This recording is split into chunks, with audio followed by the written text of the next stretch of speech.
Welcome to the Empire Builders Podcast, teaching business owners the not-so-secret techniques that took famous businesses from mom and pop to major brands. Stephen Semple is a marketing consultant, story collector, and storyteller. I'm Stephen's sidekick and business partner, Dave Young. Before we get into today's episode, a word from our sponsor, which is, well, it's us. But we're highlighting ads we've written and produced for our clients. So here's one of those. I'm Sebastian Zupanek from Armadura Metal Roof, the roof that's as beautiful as it is long-lasting. Put the brakes on there, Seabass. You again? I'm Bill Crooked from Crooked Roofing. Just my luck. You talking about a good-looking roof? You nutty? I'm not. You joking around? I don't joke. You funning with me? I'm not fun. Roofs are dirty, oily, grimy. It's why they gotta pay us so much to go up there and put that awful stuff on top of your house. Your Armadura Metal Roof will make your house even more beautiful. Not making any sense, Seabass. Don't call me Seabass. Gotta remind people how stinky and sticky roofs are. Maybe what you install, but not Armadura. You're just not a team player, Seabass. What, your team? Team Crooked? Bill Crooked, that's my name. Pleased to meet you. That makes one of us.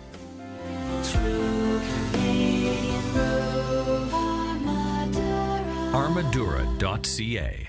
Stephen, it's pizza day, is that right? 30 minutes are free, baby. All right, sounds like Domino's, huh? Domino's! There it is. All right. Yeah, Domino's is interesting. It was founded by Tom Monaghan in Michigan, back in 1960. In the 80s, he sold it to an investment place, and he sold it for about $1 billion. About $1 billion. About $1 billion. So he did okay with his investment, but there's kind of a couple of funny twists in there, including some things with his brother. I would not relish Christmas with him and his brother, because basically it happened in 1960. His brother was working at this pizza store that was actually called Domino's, and it went under. And Tom and his brother borrowed $500. They scraped together $500 for the down payment to buy the store. So they buy this store, and it was not an immediate success. So you know how we talk a lot of times about the chickening out period in terms of, and you're working on it and people chicken out. How long does it usually take for the chickening out period to happen, Dave, when we're talking to clients? 3 to 4 months usually. Yeah, and really become strong at the 6-month period, right? Mm-hmm. Well, at the 6-month period, his brother said, "I'm out. I can't do this any longer. It's just not working." And so basically, he bought his brother out by giving him, they had this old VW Beetle that they used for delivery. And that's basically what he bought his brother out with. So he bought his brother out with basically this car, and he went on to become a billionaire. How would you like those Christmas dinners? Say the guy made his choice. Yeah, I know, but still, it'd be one of those weird ones. But here's the thing about Domino's that's really interesting is when they bought the store was small, and that really limited the amount. Like pizza stores in those days were limited by the number of seats you had and how quickly you could turn those seats. And Tom had a really interesting background. He learned something in the newspaper business. He grew up really poor. He grew up in foster homes and the like. He couldn't afford university, so he enrolled in the Marines. During the time he was in the Marines, he saved money for university, and then he got swindled. He got swindled out of the money, so he never ended up being able to go to university. So he needed to make money. He basically took over a newspaper stand.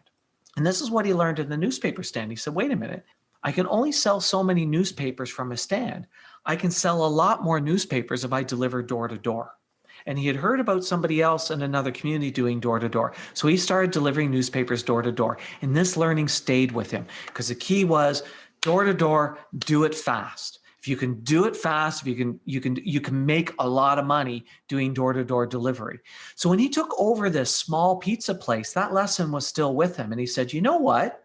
We're going to do pizza door to door delivery, because when you're doing delivery, it's limited by the number of hungry people that are a short drive away than the 6 seats that you've got in your pizza place. So they started to do pizza delivery, and really, quite frankly, they invented pizza delivery. People were not doing pizza delivery at that time, but it also meant they had to change the business model, because pizza delivery is about fast and efficient, right? So one of the things was when he took over the store, they had 5 sizes. And if you think about 5 sizes of pizza, when somebody phones, remember we're talking 60s, somebody phoned, Yeah. explain the 5 different prices and the 5 different sizes. You got to stock 5 different sizes of box. You've got to have dough and everything pre-made for 5 sizes, because you're not going to make everything like you have to make it fast, right? So we cut it down to 3. Then you got people on the phone doing the mental math of trying to figure out if the one between the medium and the large is a better deal than the large, or right? And that nobody remembers pi r squared for area. I don't want to do that. It becomes really complicated. But what he realized when he took it down to the 3 sizes is that he was actually going to have to eliminate the most popular size. So think about that. You've got a restaurant. It's a new restaurant. It's struggling. You're inventing this new thing called pizza delivery, and you're going to take your most popular size and you're going to eliminate it. That's a pretty freaking bold move. Sure. People got to be bold. That is a bold move. But it worked. And he found that margins were better and the business started growing. Had a couple locations going, and then he met Ray Kroc. He met Ray Kroc in the 60s, and that's when he started then to expand using the franchise model. And Wouldn't you wanted to be a fly on the wall of that conversation? No kidding, eh? Meeting Ray Kroc, and you're just getting things going, and you decide to follow in the McDonald's model. Stay tuned. We're going to wrap up this story and tell you how to apply this lesson to your business right after this. Brought to you by the Least Full of Shit Marketers Association of America. Yes, that's a low bar, but we clear it mightily. We're also the largest pay-per-performance branding group in North America, and that part's for reals. If you're looking for advertising advice geared towards local owner-operated companies, this is your podcast. And now you can pick the brains of these advertising geniuses over lunch without having to pay for lunch or even leave your office. We're talking 90 minutes of straight answers to all your burning questions about lead generation, customer acquisition, mass media branding, how to get off the pay-per-crack treadmill, anything you want, and the only coin required is candor. Because we can't give no bullshit advice without basing it off no BS data on your company, competitive landscape, operations, and all that jazz. We send you a pre-Zoom questionnaire. You fill it out candidly, and boom, Bob's your uncle. You're in like Flynn, and we'll be frank as fuck in giving you the straight scoop on all the advertising and business growth questions you always wanted to know, but were too afraid to ask. You'll also get our no pitching and no bitching guarantee. No pitching means we won't pitch you or try to sell you in any way. If you want more after 90 minutes, you'll have to ask. And no bitching means if you don't think the meeting was worth your 90 minutes, we'll send you $100. Consider it us picking up the tab for lunch and putting our money where our mouth is. Sound like a not-so-full-of-shit offer? Well, that is what we're known for. Take us up on it at empirebuildersprogram.com. Let's pick up our story where we left off, and trust me, you haven't missed a thing. And you decide to follow in the McDonald's model. When they first started expanding, they were really smart because, again, when you think delivery, if you can go to somewhere where you can deliver 3 or 4 pizzas at once in a single delivery, that would be really effective, right?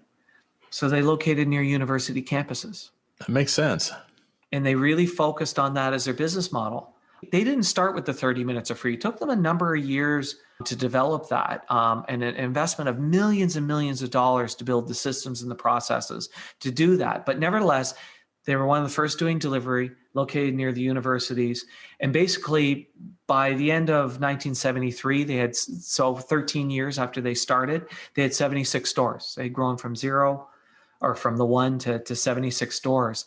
And there's an article on my website that talks about how businesses grow. And businesses don't grow like this. They get a speed and then they grow exponentially. So you think about it, they went from 0 to 76 in 13 years. Well, 5 years later, they doubled to 159. There you go. 5 years after that, 1,000. And they actually became the largest privately owned restaurant company in the world before being bought out by the investment firm, which was then 15 years after that, where they got given $1 billion for the investment. And it was Mitt Romney's firm that bought them. Oh, wow. Yeah. So Mitt Romney was actually involved with the firm at the time that acquisition was done. That's a pretty cool story. So being able to apply something that you've already learned, newspaper delivery, and taking what you've learned and applying it into some new venture is a pretty powerful lesson. Yeah.